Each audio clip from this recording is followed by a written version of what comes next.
Digi. Hi, I'm Morgan, and this is I Don't Know, the messiest podcast in history. And I hope you enjoy the show. Okay, so I want to talk about something. I want to talk about something that really interests me. I want to talk about the decay of fame. The what? The decay of fame. Is that like a band or something? No, it's album? it's like a general rise and fall, like the death of stardom. So you mean literally the decay of fame? Yeah. Yeah. Something. Sounded very poetic. It interests me because I'm interested in fame also. I'm interested in like the rise of it, but I feel like the decay people more focus on it more because actually there's not really a reason. I've asked questions many times to people before, like I've asked questions to like family members, people I've talked to, and they don't really have a reason of why it interests people. They just say they like seeing somebody get to the top and then fall. Fame. Yeah. And in a way, I guess with the whole Paul Walker thing, he didn't really have a decay of fame moment because he never had like a breakdown, he never went off the rails, he never flopped in like a big way. But now that he's dead, it's another form of a decay of fame, I guess. How?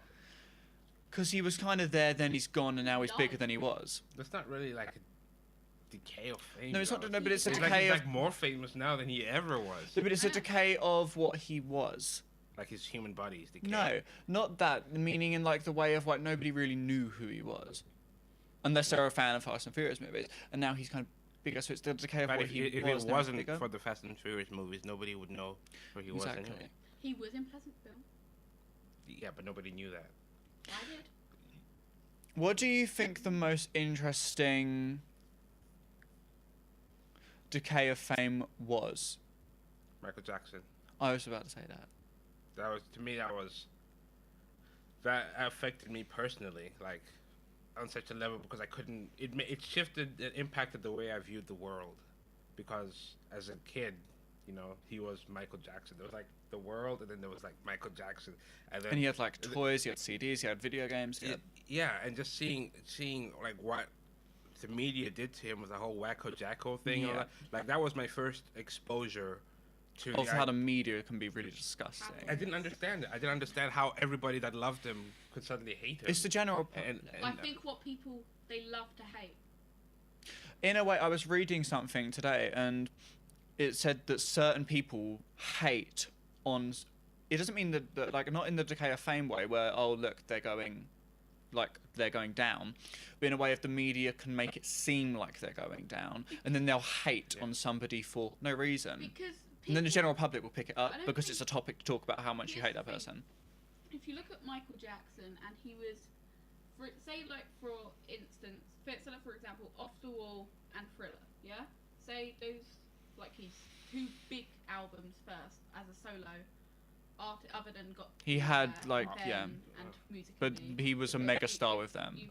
Then people looked at him as like, oh my god, like I think he was viewed as like people could have hope because this is a kid from Gary, Indiana, who then now he's Like the original kind of teen idol now way.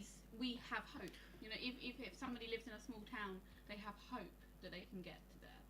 But then people then started to see him change with his vitiligo and with some of the I think surgery. watching interviews of him in that time, he seemed so anxious because he knew what people were saying about him. Because he knew that obviously that was the 80s. You can't admit you have a disorder that's affecting you. You know, even though he had it from his grandparents, I think he caught it from. And in the 80s, I guess you really couldn't say that because then it might affect your cells. It might affect that. So you just have to go with the rumors of, and that's kind of sad because he did address it in the 90s in the Oprah interview and people still didn't believe him. And then he made a really good point. What about the people who sit in the sun I wanna to be go tan? tanned. Yeah, it was a Sure. good point. I was thinking about what you were saying earlier, this whole decay of fame thing, and the media and how, you know, they can manipulate what people The general think public, of, yeah. even when the person isn't actually having a problem or anything. To me, the most interesting case of this, there are two. There's the one that's probably more famous or more popular is the Ben Affleck when he was cast as Batman, and how the internet went crazy over that. But more deeper than that, a bigger one is Michael Bay. Now, a lot of people may not know who that name is Yes, or I whatever. do. He's a director. I know you guys will know. I'm just saying, just speaking to the general public. Michael Bay is the big, famous director for he did movies like The Rock, Armageddon, and Transformers, and he's very much, as far as I'm concerned, the most loved to hate person I've ever seen on the internet. I've never seen. I mean, because I'm more of a movie guy, and those are sort of the sites that I'll be more likely to be on as opposed to like music or whatever. But I it's crazy to me just how there's such a movement by the media to make him appear that he sucks, so that he's a bad person and he's terrible and his movies are terrible and he's ruining everything, and it's become a thing where it's like it's popular to hate on him. Yeah, I would be totally shocked if I saw a good comment about Michael Bay. Yeah, it's rare. It's very rare to see that. Megan Fox kind of fueled it She called him because she Hitler. said that he was a Hitler to work with. Even before that, people Even hated him. before that, because Yeah. a lot of people don't like his movies. I think like the first- Transformers. Well, a lot of people like them too, that's the thing. first Transformers I really enjoyed. I couldn't bother with the other two actually. I didn't bother with them. Well- I saw so much bad criticism about them. For me, it doesn't even matter what you think about Transformers. It's completely besides the point. I mean, firstly, if you've seen the first Transformers and you liked it, fine, okay. But I'm sure a lot of people that like his movies still talk a lot of crap about him because it's the popular thing to do. If you watched the first Transformers and you didn't like it, and then maybe you took a chance on the second one and didn't like it either, fine, you didn't like those movies. If you watch the third one after not liking the first two, that's your own fault. But Michael Bay's been around for much longer than the Transformers. Yeah, he's been around. I think was his first movie The Rock. His first movie was The Rock, but he was doing music videos and stuff before that. No, his movie before The Rock, he did Bad Boys, actually, I think. But my point is that whatever you think of Transformers, those movies haven't done enough to have a person be attacked that way so personally and treated like he's a politician And that has ruined people's my argument lives. with all these people who hate on him. But- These You can say it. You can say it. Okay, here's my argument with loads of people who hate on him.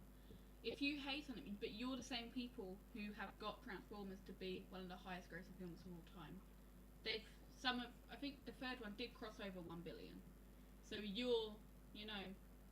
The thing is that's funny with the general public, and it is the weirdest thing is that obviously they're only listening to what the media tells them. They've never met these people. A prime example of that. When Britney had her breakdown in 2007, Yeah. people really did just jump on the bandwagon of she's insane, she's crazy. They're not thinking of the fact she lost her aunt to cancer and she was very close to her. She'd just done like 6 tours in the course of 9 years. She'd had 2 really publicised bad breakups, been married twice in the course of a year, just to kind of find some normal... and her kids. Her kids were then taken away from her because of what the media was showing to people. She did a court case to try and get custody back, saying this wasn't what's happening. And then her psychiatrist said a really good point, saying that the only reason why people are saying that K-Fed, her ex-husband, was a better father is because he's not being publicised in the media as a bad person. It's weird how the media can really just turn. But it's not. There's something even darker about it too. It's almost like the media makes it a mission, a campaign to bring someone down. It's not just about like, hey, let's make them look bad. It's like our goal is to tear this person down. We saw that with Lady Diana. Well, you didn't, neither did Well, I. no, We were, but it's been, yeah, you can look up anything really in the past. and that's why, sadly, The thing is, people say, like, the people's opinions in the general public, like, if you hear younger people, they're just like, oh, it's just happening recently where people do this. It's not. If you look at Marilyn Monroe, Elizabeth Taylor, they were scrutinized in the 50s, 60s, and 70s. I mean, Elizabeth Taylor was a teenager in the 50s, late teenager, and she was called a hoe for getting married twice by people. It's wrong. People make people to break them. In the early 90s, before Whitney Houston did I Will Always Love You, I was reading about it after she died. her record label said because she wouldn't record another album with them or something, she eventually did, that they've made her now and now they're going to break her. Because you have to think, the publicists are the ones that can tell the media the nice things and also then tell them the bad things that people want them to hear to make them kind of seem human as well, but they don't want everything out there. And then when they get rid of the publicist, they think, well, then the publicist is just going to review everything. They can't win. That's what happened with Michael Jackson a lot of the times. I mean, he's openly said at the beginning of the year she found him passed out in a swimming pool twice, unconscious. Why would she say that? Why would Conrad Murray come out of jail and then say that he had to put something on his penis to kind of make him pee? That's wrong. He shouldn't be saying that because he's dead. Let him rest. He dealt with enough in his life, and then it's just kind of somebody's dead, but the decay of fame's still going on. Yeah. Yeah, it won't stop. It won't stop ever, because if it could have stopped, it would have stopped when Diana died. No, I find it. I mean, I watched the movie, and we were like one of the only people in there, and like. Obviously, I've watched the news video of when it broke that she was in a car crash, and they're filming it. Why film the car crash? And then they're filming the paparazzi running to the car crash. They filmed her. Well, no, but I mean, exactly. But that's in line with what Sammy was saying, and I agree with Sammy that if there was ever a moment in my lifetime where the world and the media, because that was the first and only time, to my knowledge, that the conversation actually even happened in the media about how what the media's responsibility is, and was an international discussion. That's the only time I know of it happening, was when Princess Diana died, and we're so many years later now, and we are seeing the impact, and as far as I can tell, it's only gotten worse. So I agree with you, Sammy, that if there was ever a time that it was going to stop, it would have been then, and it's not going to stop. So Paparazzi filmed her screaming in the car. Yeah, and it's just like the audio then was leaked to the press, and then I was reading a article like a couple of years ago, and there was like a journalist, and it was an article during Britney's breakdown. They said that the picture they want the most is her dead, because they said it will make them money. They'll be able to buy 2 houses if they get a picture of her dead. And that's sick. And also, these people, they try to glorify it. They glorify death. They try to make the decay glamorous. They try to make it so. It's in a way, because obviously me and you want to be successful in the entertainment industry, but it's got to the point where we've had conversations in the past of if we did, how would we want our deaths to go? How would we want it to be seen? How long would we want people to be talking about it? Yeah, and I think. And don't tell me, because even though like I love. I like some celebrities. I hate most celebrities. I love some celebrities. The media is waiting for the moment they die and then thinking, oh, how long will that person be talked about? Let's think, if Ryan Gosling died, it'd be talked about for about a week. Yeah. But if Lindsay Lohan died, it'd be talked about for months. Now, here's my thing. They try to make, like, the ugliest things glamorous. Like, Mugshot. No, they tried to make Osama bin Laden glamorous. In the weirdest way. The guy who did the Boston bombing was on the cover of Rolling Stone. Yeah, and he's also been named as one of Time's Person of the Year. Who? The guy who did the Boston bombings. Well, I guess it depends on what. Time. It's not just a decay of fame, it's like a kind of decay of society. No, but that's just. Well, I mean, now you're touching on almost Serious, another issue. Yeah. Because in the United States right now, there's a real sick problem with school shootings. And shootings in general. Like, I mean, shootings happen all the time. Some are more publicized than others. But I mean, and it's very sad. Let's take the well-known public ones, because those are the ones that everyone knows. And it's stuff like the Batman shooting, and that made me angry. Because people were like, he did it because of Batman. He did it because of the comics. They were trying to find an excuse. Well, that they'll always do that. I mean, like. It's like when that school shooting happened in the late 90s and somebody said it's because they listen to Marilyn Manson. Yeah, it's like Chris Rock said it best. He said, they don't try to blame it on music. You tell me what music Hitler was listening to. It's people are always trying to find a reason to blame. But getting my point, the point I want to make is, which is tied to what you were saying earlier, Morgan. When it's a tricky balance, it's a tricky line when somebody does something so atrocious and just like goes on a killing spree or whatever, the media's responsibility, because it's fame has become such a thing now where some people view doing the most horrible thing possible as the best way to be famous. Like, being famous supersedes everything else. Their moral values, their humanity. In a way, they live forever after it. That's how some of them view it. It's like the famous line from Young Guns, which is supposed to be what Billy the Kid would say, is "I can make you famous." And what he meant by that was, if I shoot you, Your name will be there. yeah, you're nameless. But if you shoot me, you'll be remembered forever. You'll be the guy who killed Billy the Kid. And it's that kind of thing. And I don't really know if I have an answer for that. I mean, if somebody does do something really bad, it's the media's responsibility to let the people know, I think. But how do you do that? If the people's response is to try and top that, then there's a serious crisis there. Something as far as that's how people... quite annoying me at the moment with the media is obviously how certain people are treating Miley. And it's like they're trying to portray her as kind of like a party girl, like when she's not. Her boyfriend cheated on her at the beginning of the year. And then, yet she's being called a slut. And obviously the word slut means somebody who sleeps around. She didn't do that. And then in the party girl things, she doesn't really go out a lot. She's more rehearsing for herself. When she does, she'll say it on her Twitter. She's very open. She gives no, she doesn't really care.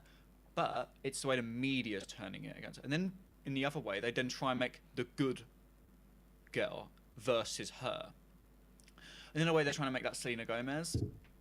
But then when Selena Gomez was caught drunk and wasted outside of a club in the beginning of like July, nobody said anything.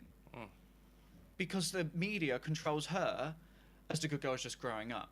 They control Miley as the bad girl's growing up wrong. When in reality, Miley's the smart one growing up in a kind of normal way with career drive. And, but something that also annoyed me, what happened yesterday, Amanda Bynes was freed from rehab. And obviously, if you're not 100% familiar with what happened this year, is that she took like a 360 turn on what she was doing.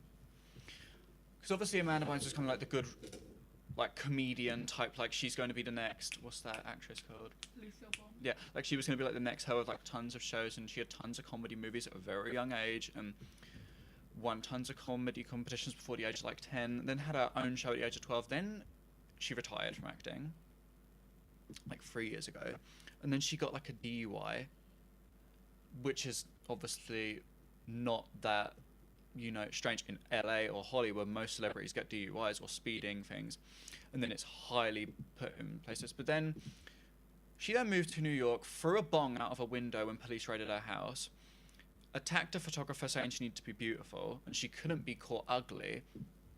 She was insulting tons of celebrities on Twitter and then praising them. She then said Drake can murder her thing, and then she said that he's ugly. It was like a complete schizophrenia type of like Jekyll and Hyde situation. She then shaved her head, wore tons of wigs, pierced her cheeks, got arrested about like 3 times in New York, then went back to LA in a taxi cab from New York, and it cost like $1 million. I think he charged her extra, and she believed it. Then she got sectioned. They found out she had schizophrenia and bipolar. She's been in a rehab for 6 months. She was released yesterday into custody of her parents. She's now under conservatorship, which is obviously when people have to look after the money and the thing. And the first thing that happened is that she walked the dogs with her family trying to get a sense of like normal thing, and who was following her? About 30 paparazzis in her face. That's what's wrong with the media. Somebody's trying to recover. They're on the verge of being normal and sane again, which is obviously good for her because you don't want to deal with like a mental disorder. Oh, if you have it, then keep it under. You don't want to be over the top, obviously. It's like, but then they're possibly wanting it to happen again by fueling her with anxiety and like kind of panic, and that's what's wrong.